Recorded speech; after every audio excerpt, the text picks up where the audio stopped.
Kalau melihat anak-anak Anda dekat dengan Anda, misal dia pernah berbuat salah, ya, dengan anak orang lain, tega mana dalam menghukum? Hukum anak orang, hukum anak sendiri. Kalau saya nggak akan hukum dua-duanya.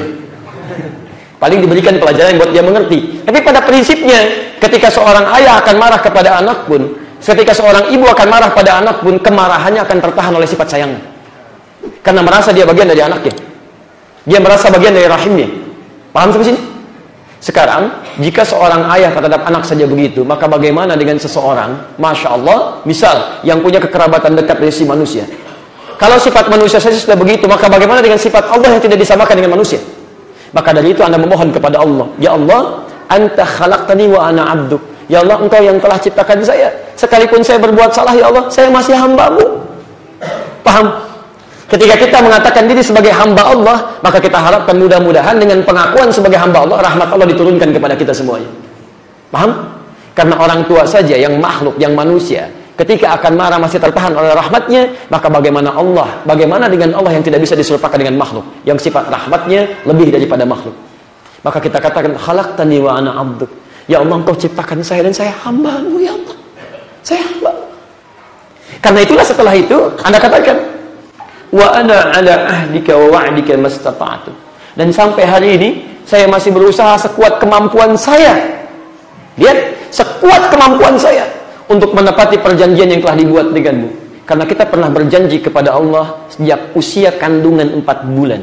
Ruh ditiupkan. Quran surah ke-7 ayat 172. Kita telah berjanji untuk menjadikan Allah sebagai Rabb. Wa idh akhadha rabbuka min bani adama min dhuhurihim dzurriyyatahum wa ashhadahum ala anfusihim qalu alastu bi rabbikum bala syahidna. Alastu bi rabbikum qalu bala syahidna. Ini yang disebut dengan ini ahdik, perjanjian dalam usia 4 bulan. Ketika terlahir kemudian tumbuh dewasa, maka mulai mengikat dengan wa'dun, janji spesifik dalam bentuk aplikasi. Maka diuji oleh Allah Subhanahu wa taala. Benar enggak menjadikan saya Rabb? Saya perintahkan kamu salat ya. Yakin enggak? Kalau benar menjadikan saya Rabb, coba saya uji dengan salat. Mau salat tidak? Saya uji dengan puasa, mau puasa tidak? Saya uji dengan haji, mau haji tidak? Teman-teman sekalian, makanya muncul kalimat mastata'tu, semampu kita.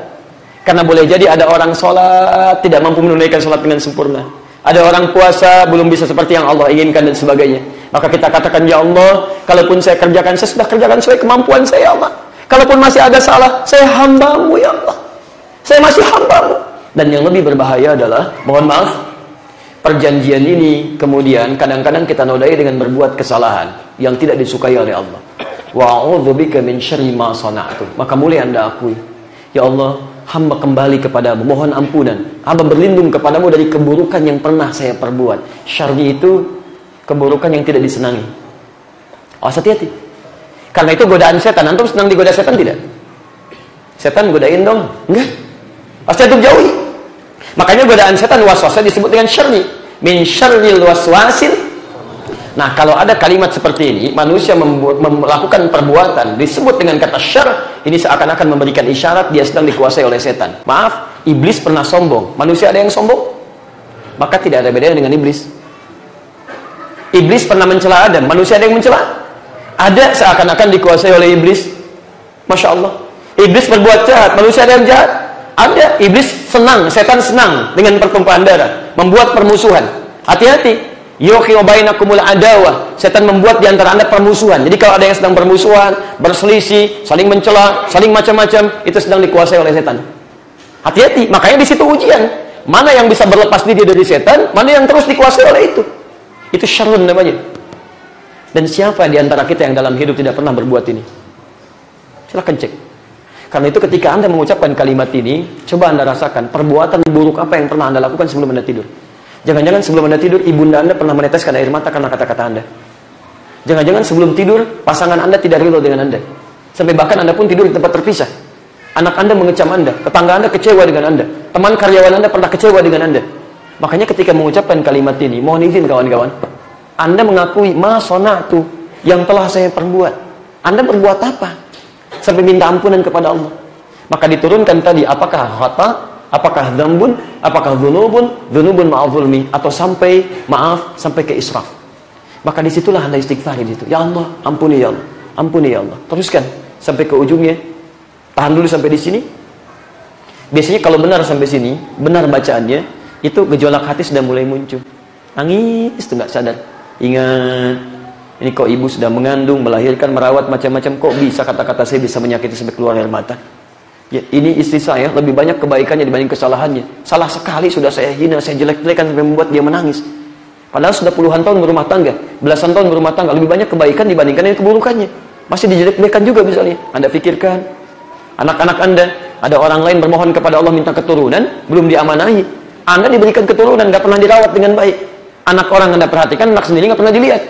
Teman Anda ajak, anak sendiri nggak pernah diperhatikan. Akhi, kemarin udah taklim, antum kemana? Nggak ada, jamaah aja nggak kelihatan. Oh, Masya Allah, teman yang jauh dilihat-lihat, anak sendiri nggak pernah diajak. Waktu itu jilbabnya belum bagus, yang sunnah dong. Masya Allah, anak sendiri nggak berjilbab.